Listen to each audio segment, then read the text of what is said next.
Welcome into a For What It's Worth quick take episode. I haven't done a quick take episode in a while, but with all the madness happening in sports, I just had to hop on the podcast and get my opinions and thoughts out about maybe the biggest trade in NBA history. Happened on Saturday night. Couldn't believe it. As probably many of you thought, I was one of you guys and thinking this has to be, Shams had to be hacked, right? There's no way this actually went down. There's no way the Dallas Mavericks traded their future, their franchise player, their 25-year old phenom. No way. No way for someone that's 6 years older and is always hurt. Although, yeah, AD, we saw him play a significant amount of games last season. We still know his history and just how old he is, and he's not getting any younger. If you haven't already caught on yet, or if you've been living under a rock, or you have no idea what I'm talking about, that's right. Luka Doncic from the Dallas Mavericks traded to the Lakers for AD. Of course, there's some other stuff, first round picks, Max Christie, all this and that in there. But the biggest thing that is taken away from this is the fact that the Mavericks, as I mentioned, shipped off their 25-year-old phenom to the Lakers to be paired with the GOAT, one of the GOATs to some, probably my GOAT, and an aging 40-year-old LeBron James. So let's talk about what this does more for the Lakers than what it does for the Mavs. And I know there's been other trades that have happened in the NBA that I'll get to at some point, but I really want to focus on this one and just kind of talk about it because it's been a major topic of discussion, not only in the NBA, but in the sports world. And on the week of the Super Bowl, it seems the NBA is getting more attention. They are getting more attention. Something Adam Silver just has to be happy about. I mean, for declining ratings or just the kind of, what people think about the NBA, what that entails now is not very good. It's not a very good image. So the fact that this is now, picking up speed right before playoffs, you're going to get new faces on new teams. You're going to see new matchups. You're getting talked about more than the NFL on the biggest week for the NFL. So this is good for the NBA and it's good for Adam Silver. But is this good for the Lakers? And it is. Now, of course, we might see some problems to start off with, LeBron and Luka kind of meshing together, but we'll get into that. But great players, they just adapt to great players. Both of them, but more LeBron. I mean, their basketball intelligence, the competitive drive, that's just going to facilitate them to adapt to each other, Luka and LeBron. We know what these two bring to you, one being 40, one being, 25. We know what they bring. It's going to be a dynamic offensive engine. That's no secret. It's going to be the defense that's going to be the major point of concern. But LeBron, he averages 7.4 assists per game in his career while maintaining an elite scoring efficiency over 50%, barely, but over 50% at 50.6%. And this is career. So his entire career, he has elite scoring efficiency. He still shares the rock. So there's nothing to be scared there about that. Luka has led the NBA in time possession per game multiple seasons, but he was also ranked in the 97th percentile in pick and roll ball handler efficiency. There's something else to consider. But if we're going to compare, these two, will they work? Will they not work? I mean, just look at some past duos. You had Michael Jordan and Scottie Pippen, two ball dominant wings. Kevin Durant, Steph Curry, two elite scorers who adapted their game to create an historically efficient offense. So let's not forget that this kind of comparison or these kind of duos have worked in the past, but I understand the worry about both being ball dominant players. But this really isn't forced either, which is what's nice. I think these two can adapt. I mean, Westbrook and Harden in Houston, that felt a little forced. So I like this more than say some, but then as I mentioned earlier, we saw this work before. And this isn't going to be the first time that LeBron is going to play with a ball dominant guard. I mean, his history of ball dominant guards actually underscores his adaptability. Let's think here. Dwayne Wade. They did struggle with redundancies in their play styles. Later found balance through, LeBron taking over the primary ball handling duties, Wade embracing an off-ball cutter role, but they got it to work. Kyrie Irving, another one with the Cavs. They won an NBA championship, the Cleveland's first ever title. And Irving, he had 27 points per game, 47% field goal percentage, and 40% three-point in the finals. So when it really mattered, LeBron was letting Kyrie do his thing, was letting him get those points, was letting him shoot, and look what it did. It led him to back from being down 3-1. And this matters for Luka. Now, while I would say his play style mimics Harden more than Kyrie, it's just that LeBron's experience adjusting to different types of dominant guards. Even Westbrook, I guess, to a lesser extent. But it, again, just proves that he's played with people like this before.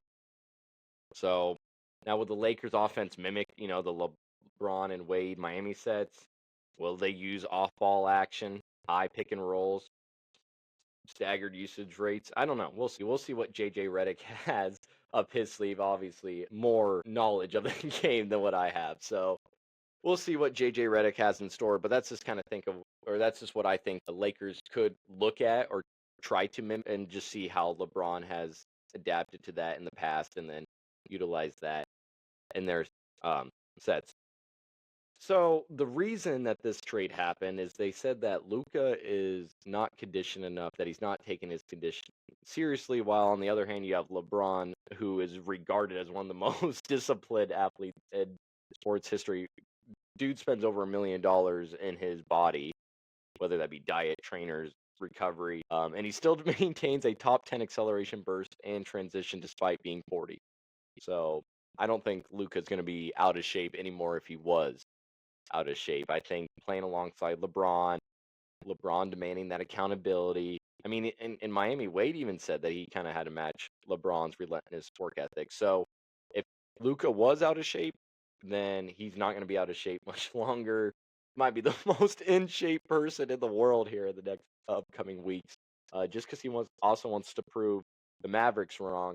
The fact that the Mavs said that he had this problem, while Luka's like, no, I'm not out of shape. What are you talking about? That just already shows the butting of heads there, and also why they decide to ship him out. But now he's going to be extra motivated, and now with LeBron by his side, that's even more dangerous. One of the most fit, probably 40-year-olds in the world, LeBron James. So while I am praising LeBron and bringing up all these great accolades and things and what LeBron can do, and it seems even at this age, what can't he do? But we got to remember, he is 40 years old. He is human. His body is going to take hits, especially coming up with now nearing playoffs and just how that picks up. And then I would assume he's coming back next year, maybe even the year after that. We'll see. But I would assume that he wants to go with Luka at least for a little bit. So, I mean, 2023 season and then the 2023-24 season, both seasons averaged 35 and a half minutes per game. At the time for the 2022 season, that was the seventh highest of any 30-year-old in NBA history. So he's managing 35 minutes still per season. So when you bring in Luka, who's 25, let LeBron get some rest. Let him kind of take a play or two off on the offensive end. Luka's usage, and this is when he's fully playing and has a full season and everything under him, he had the second highest usage rate in NBA at 36%. LeBron in 2023 had a 31.9% usage. So having Luka there allows him to go down to 20 to 30%, which is good for an aging LeBron. And Luka ranked first in isolation scoring efficiency, meaning he can take pressure off LeBron in late in games if he needs to. In a way, this almost puts LeBron in a sense of the Tim Duncan Spurs later on, where, yeah, Tim Duncan was highly effective, but he didn't need to exert himself as much. Didn't need to exert himself every night. That's something that LeBron could take advantage of too. But as I mentioned, I'm talking about how I think this will work, and I think it is a good thing for the Lakers, and I think it can work. It's going to take at least a month or so, a few weeks. LeBron and Wade, they started 9-8 in 2010-11 before finally hitting their stride. Durant and the Warriors, that fit even took a few months to perfect. So there's that to look at. Some issues, your shot selection balance, who closes the games, and your off-ball movement, because Luka's spot up was only 33%, so he must improve as an off-ball shooter. So those are three issues that come up to mind offensively besides the defense. But yeah, the defense is also an issue just because of LeBron's age and just Luka's lack of effort, I guess. Maybe he was not conditioned enough, but let's just say it's lack of effort here. But He's very average, just very average in defense. Last season, 110 rating. I think the average was around that 112 to 115. So average defender. But AD, who they shipped off, he led the NBA in contested shots per game at 12.1. So his presence leaves a massive defensive gap. Who's going to be your rim protector? We'll get to that in a moment because the Lakers did pick someone up.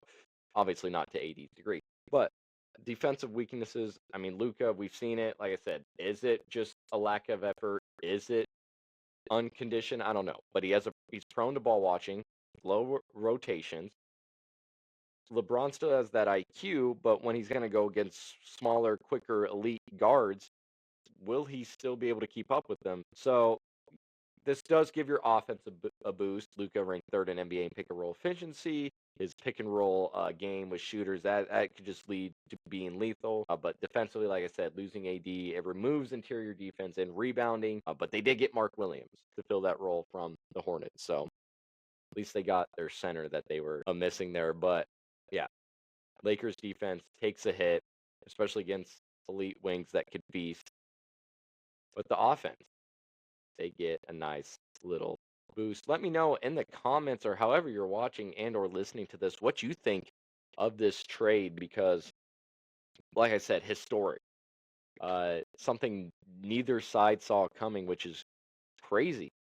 The fact that LeBron didn't know, crazy. That has to be the first time in his career he didn't know about a trade or something happening under his feet.